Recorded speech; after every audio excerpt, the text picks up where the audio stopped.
Amis internautes, n'oubliez pas de liker, de vous abonner et de cliquer sur la note de notification pour ne rien rater. Le peuple béninois reconnaît l'impact des réformes et des transformations engagées sous son leadership, le leadership de Patrice Talon. Les citoyens veulent la continuité, la stabilité, le développement durable, plutôt que des changements brusques qui pourraient compromettre les acquis obtenus. Et ce message, c'est à Monsieur le Président Patrice Talon que je l'adresse. Monsieur le Président, je me souviens de ce que vous m'avez toujours dit. Vous voulez partir en 2026 et c'est votre droit. Mais les populations pensent autrement. Et elles sont prêtes à descendre pour vous le prouver. L'autre a dit, je ferai descendre mes parents. Ce sont ces parents qui veulent descendre pour que vous continuiez. Je vais reprendre mon texte. Alternance systématique contre développement durable, un débat essentiel. Depuis la fin des indépendances, l'Afrique a expérimenté plusieurs modèles de gouvernance.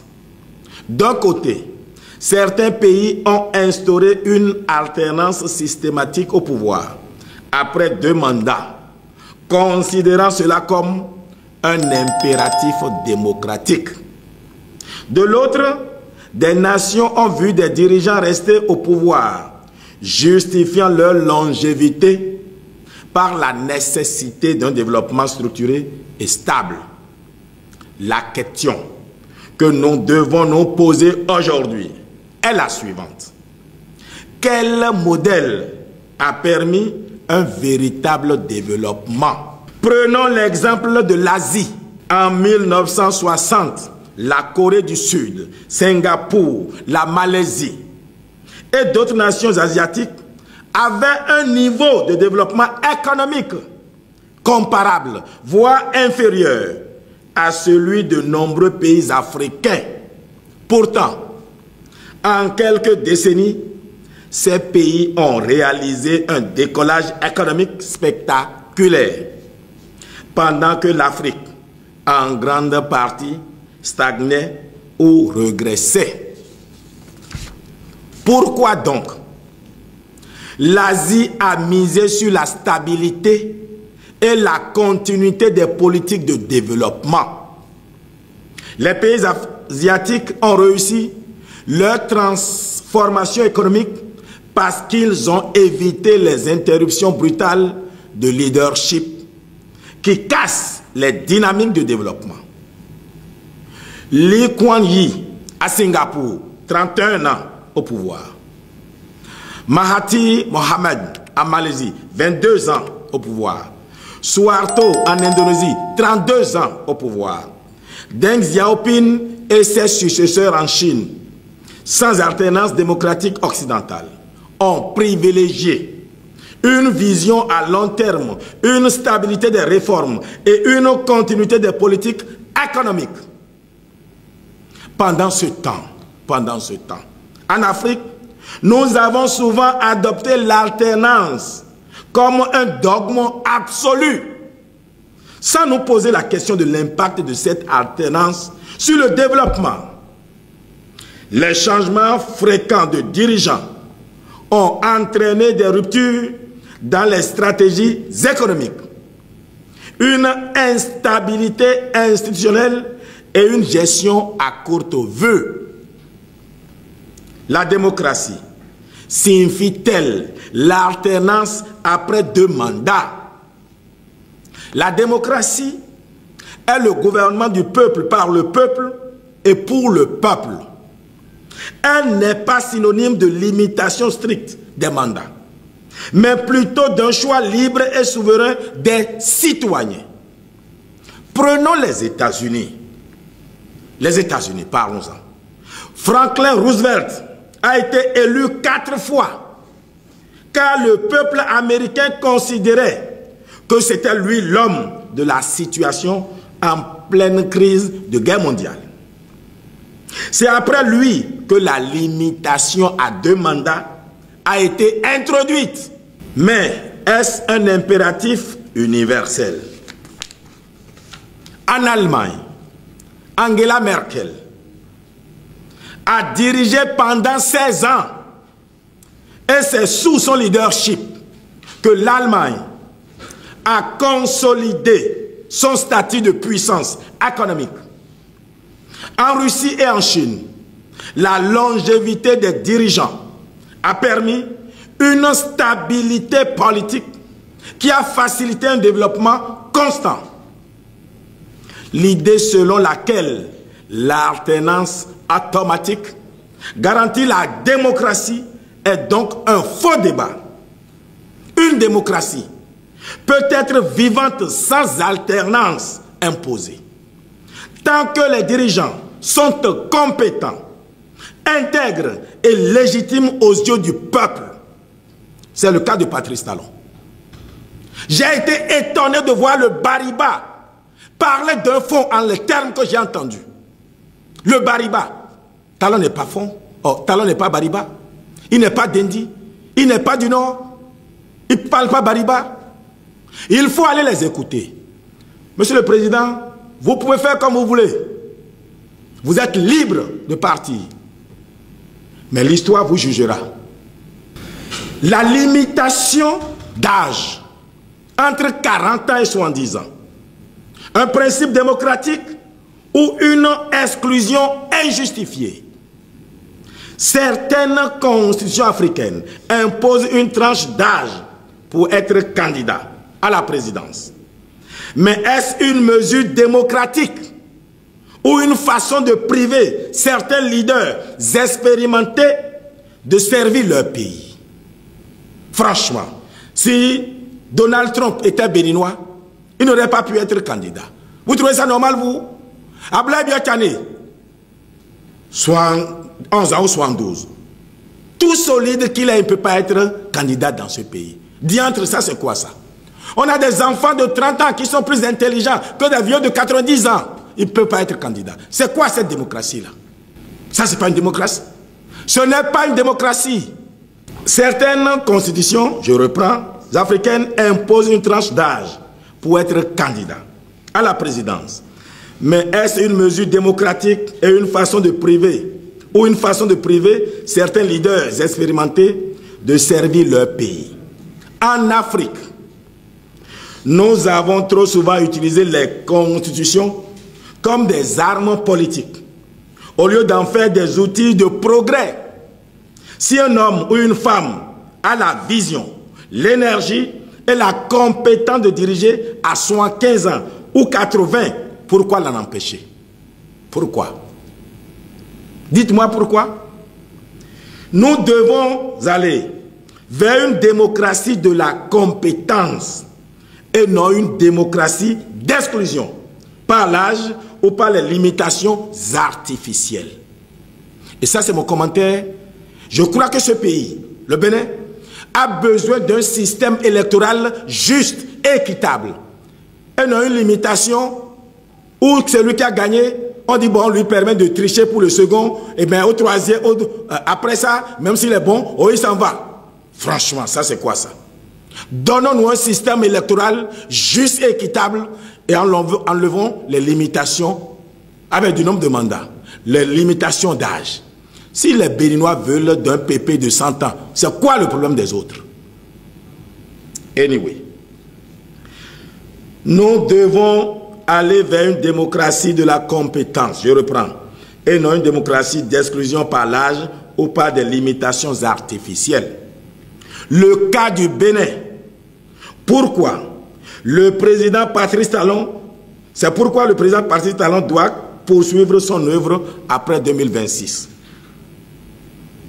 Mesdames et messieurs, je vous parle ici avec responsabilité et réalisme. Je sais combien ils sont prêts à me pendre s'ils le pouvaient, mais je les rassure. Vous pouvez être sûr, je ne me déplace pas sans ça. Je donnerai mon avis et personne ne va me faire peur. Et je vous le dis. Le président Patrice Talon dit qu'il est fatigué, il veut partir, qu'il s'en aille. Je vous dis, je voudrais que vous l'écriviez. En 2028, au plus 2029, vous vous rendrez compte que j'ai eu raison. Si ce pays n'a pas fait banqueroute, on peut amener Kouvi, on peut amener Wadaï, on peut amener Djogbenou, on peut amener Yaïboni, on peut amener un autre. Nous allons faire faillite. Écrivez-le, comme le dirait Pharaon, afin que personne ne dise que ce peuple n'a pas été averti. Attention, ce n'est pas une question spirituelle, hein? C'est une capacité d'analyse. C'est une capacité d'analyse. Monsieur le Président Patrice Talon, si vous aimez ce pays, vous devez revoir votre position. Déjà que la Constitution vous en donne le droit. Et vous n'êtes pas plus démocrate que personne. Hein? Disons la vérité. Ne prenez pas la fièvre du démocrate. Non, on se connaît. Pourquoi subitement au moment où le peuple a le plus besoin de vous? C'est maintenant que vous êtes démocrate. Moi, vous direz la vérité.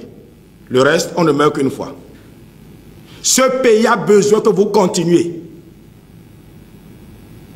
Et vous savez mieux que de tous ceux qui vous soutiennent, je suis celui qui n'a aucune raison de vouloir que vous continuiez.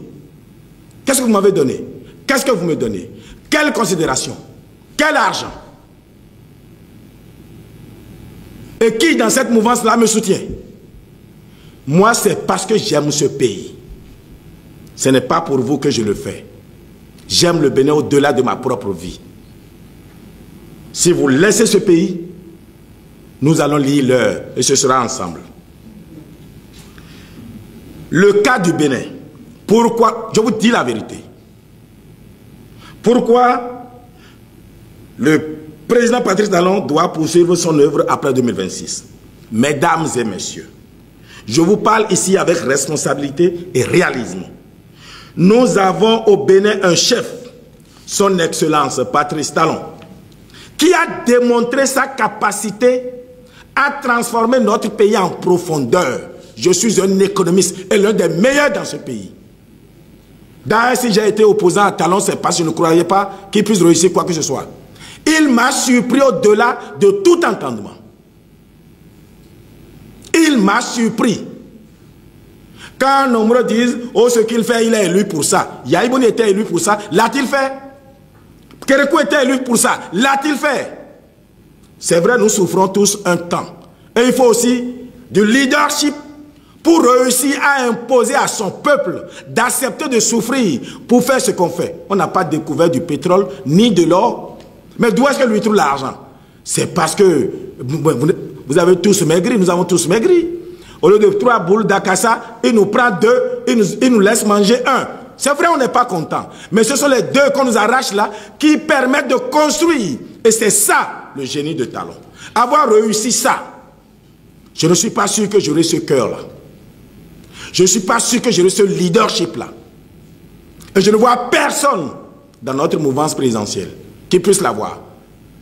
Si on doit choisir candidat, je crois que je suis le meilleur, le plus qualifié.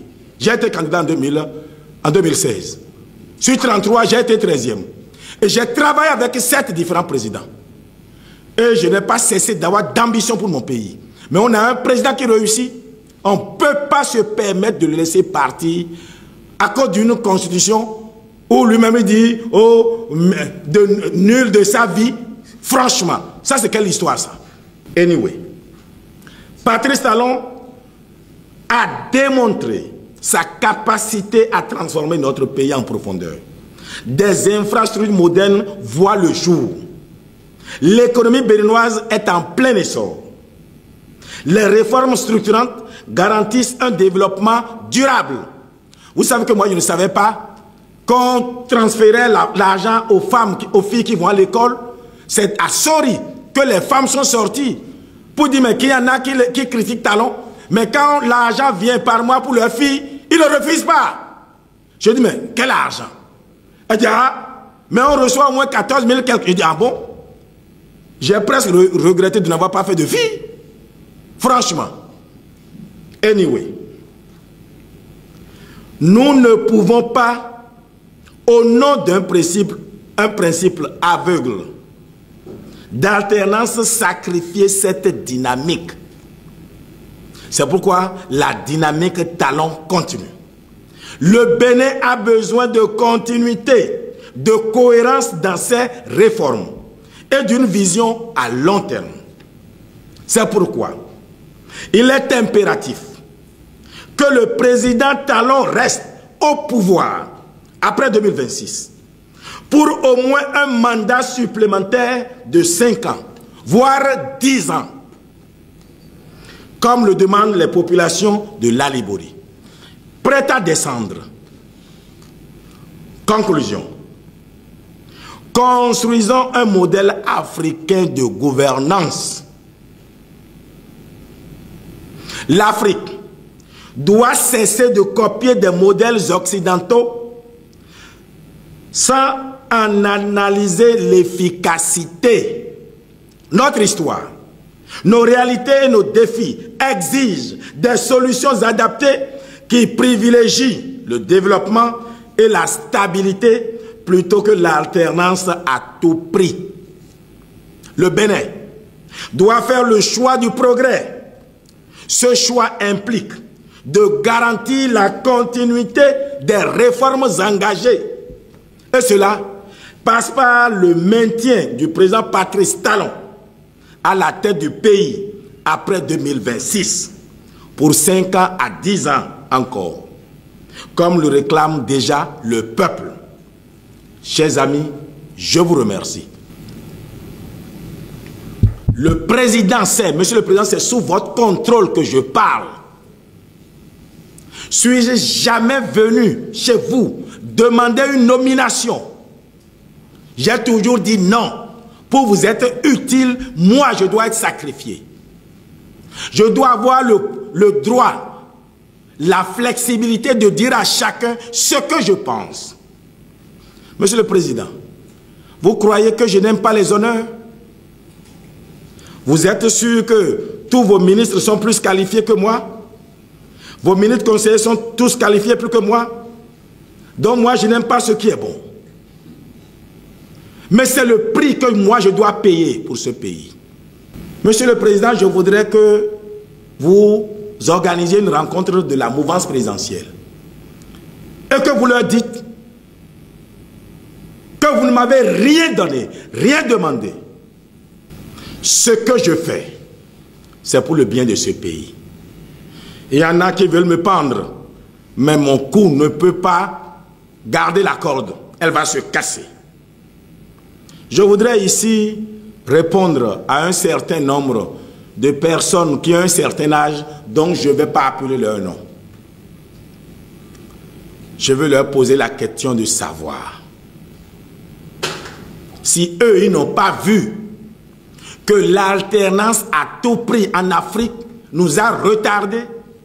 Sommes-nous plus cons que les Chinois, les gars de Singapour, de Malaisie, du Vietnam, de Corée du Sud, etc. Nous sommes plus cons qu'eux. Comment vous voulez qu'on commence un niveau de démocratie avec les mêmes exigences que ceux de la démocratie, mais date de 200 ans, 250 ans? C'est un piège à con